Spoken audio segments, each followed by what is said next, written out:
Hey, what's going on, everybody? How you guys doing today? My name is Matt Jarbo. This is $3 Theater. And last night I sat down and I finished watching the first season of Harley Quinn on DC Universe. And I have to say, the show's great. It's great all the way through, all 13 episodes. Utterly fantastic. The show has no right to be as good as it is. And it's not good necessarily in the ways that you would expect from a show like this. So when I started watching the show, or when I first heard of the show, I should say, I thought to myself, okay. Like, it's kind of dumb. It's, a Harley Quinn show. There's a Harley Quinn movie. It's not voiced by Margot Robbie. It's Kaley Cuoco, but it's going to be adult themed. And I'm okay with that, right? I'm okay with it being adult themed. In fact, I actually like adult themed animation.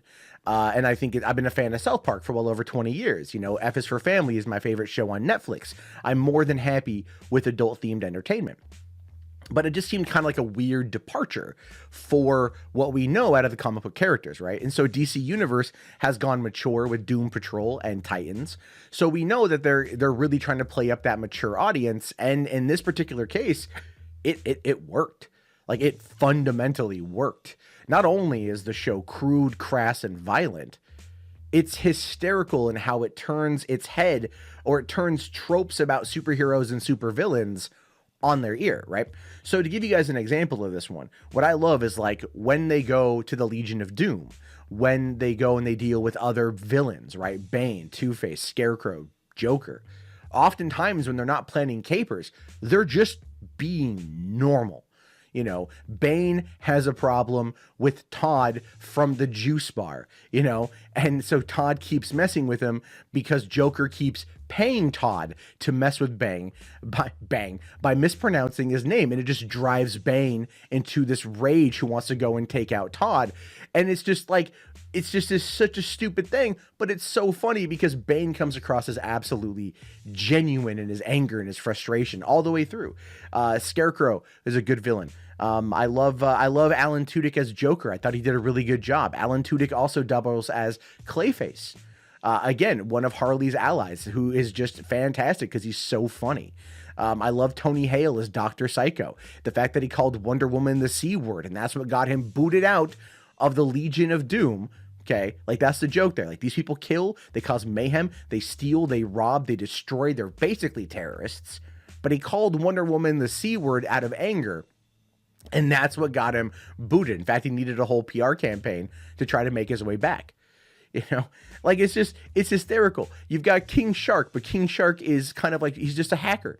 He's just a techie, right? But Ron Funches did a great job, or Funches, however you pronounce his last name, is great as King Shark. Like, the characters are all different enough to where they're hysterical to listen to. The dynamic works out really well. But my favorite element of it actually is Lake Bell as Ivy. And I loved Lake Bell as Poison Ivy because she's so just, like, sardonic and very just, like, sarcastic but cynical. And she, there's that kind of air of romance, right, between her and Harley. Like, they didn't really touch upon it that much. I know in the comics, like, they're kind of an item where they've done a little bit of Scissor Me Timbers. And this time around, it's not there, but they have a very deep familial bond with one another. They love each other greatly. It's just not done in a sexual way. But what's great is Ivy allowing herself to lower her guard for Kite Man, right? To, like, lower her guard for Kite Man. It's one of the funniest damn tropes, because you wouldn't expect Poison Ivy, sultry, seductress Poison Ivy, to fall in love with Kite Man. And the dude is just straight up alpha bro type guy, and maybe not alpha, but he's definitely a bro. But there's a subtle charm to the character. Like, he wears his heart on his sleeve. Like, he legitimately wants to be there for people, and he loves what he does, and he's trying to make it, and he understands that it's like, it's a kite. People make fun of the kite, but he goes, no. He's like, the kite's good. And even later on in the season, there's a situation they find themselves in where they absolutely need the kite. And they're like, oh, no, now I get it. And it's like, there you go. Right? He finally serves a purpose. And so, I love Jason Alexander as Sid, or Sy. The landlord of Ivy's apartment, who ultimately ends up becoming part of the team because he can transform into a car, and they go in this weird, crazy chase on the Harley Quinn Expressway because Harley hijacks a warhead and threatens the city to name a highway after her, but they also let her design it, and it comes across like a Hot Wheels track, complete with like a weapons cache, a built-in weapons cache. So then there's this whole joke about how tax dollars are paying for rocket launchers. It's wild. That part, I will fully admit, the joke went on a little bit too long, but I really enjoyed what they did with it. I really enjoyed how they designed it and how they put the characters out there. I think Kaley Cuoco did a really good job voicing Harley Quinn and Harley trying to find herself. Now, I do feel like I haven't seen Birds of Prey yet, but the show deals with her and Joker's breakup and then her trying to be an independent woman and to be respected by the Legion of Doom and become a villain and everything else. Birds of Prey kind of does the exact same thing, but like the movie is tanking, whereas Harley has been almost universally praised from what I have seen. Even people who you would think would not like this show have started praising the Harley Quinn show. I came to it a little bit late, I fully admit. I came to it mid last week. I finally sat down, started watching some of the episodes. I just kind of put it off, but I just, I was finishing up Clone Wars, and I'm like, okay, let me go and finish work on Harley Quinn.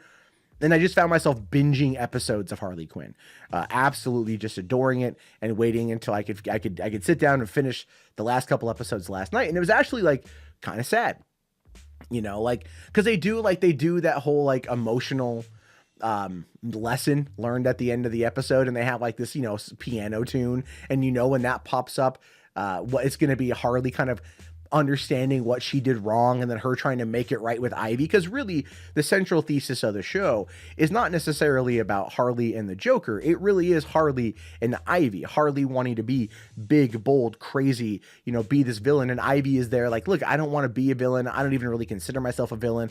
I'm more of an eco-terrorist. I want to just protect plants and trees.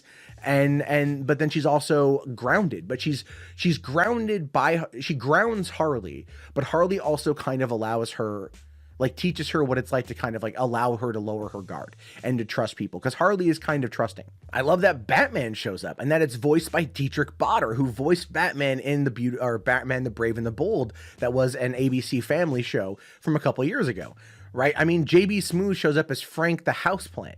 And it's great. I love JB Smoove from Curb Your Enthusiasm and a bunch of other stuff. So there's a really good voice group. There's a lot of good, solid voice talent in this show. Giancarlo Esposito plays Lex Luthor, and it's like they're all about being part of the business. They're all about, like they have they show villainy, what it's like to be from like the normal perspective.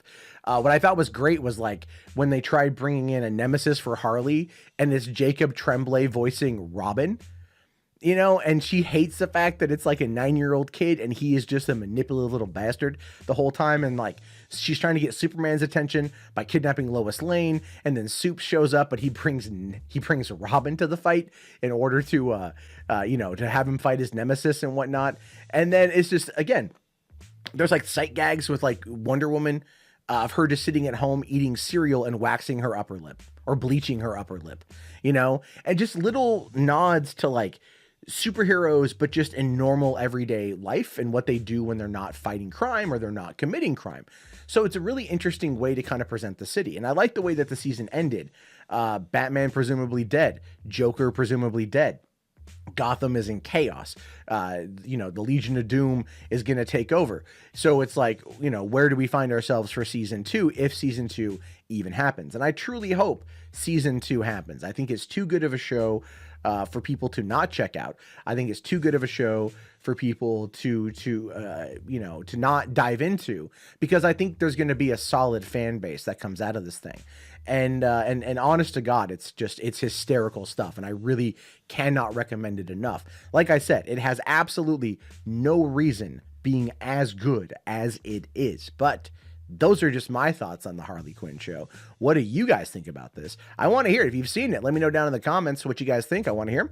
I will talk to you all later. Have yourself a great day. Thank you for watching, and peace out.